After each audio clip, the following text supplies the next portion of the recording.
Tonight from the Target 12 investigators, a local low-income housing nonprofit recently tried to evict more than a dozen tenants during the eviction moratorium.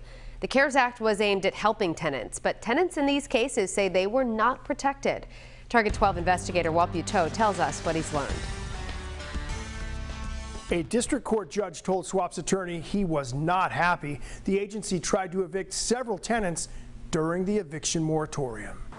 Court records show SWAP, a 45-year-old nonprofit that owns several pieces of rental property for low-income residents, filed 8 evictions involving 14 people in early July when the CARES Act was still in effect. Mr. Perez's case should have never been filed. One case involves Marcelino Perez and his disabled child. This is one of the sadder cases that I've dealt with within my time on this calendar. This month, the nonprofit's attorney filed motions to vacate the eviction orders on Perez and 2 others, it's very frustrating, including Jacqueline Silverio, who says she lost her job during the pandemic and did not receive unemployment payments until June. I suffer from depression. I haven't slept. It's been horrible. It's been horrible. It's been a very hard 2 months. SWAP's executive director, Carla DiStefano, tells Target 12 the evictions in question, quote, did not qualify under all the CARES Act requirements. We did not want to argue with the judge.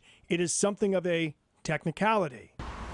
But several attorneys who specialize in evictions tell us it is clear under the law. Landlords with federally backed mortgages were not allowed to even mail 5-day rent demand letters during the moratorium, something SWAP sent to all 8 tenants according to the court records. In all 8 cases, SWAP's attorney Sean O'Leary signed the affidavits stating the properties in question were not covered by the CARES Act. Turned out to be inaccurate. Judge Smith disagreed. This case shouldn't have been filed.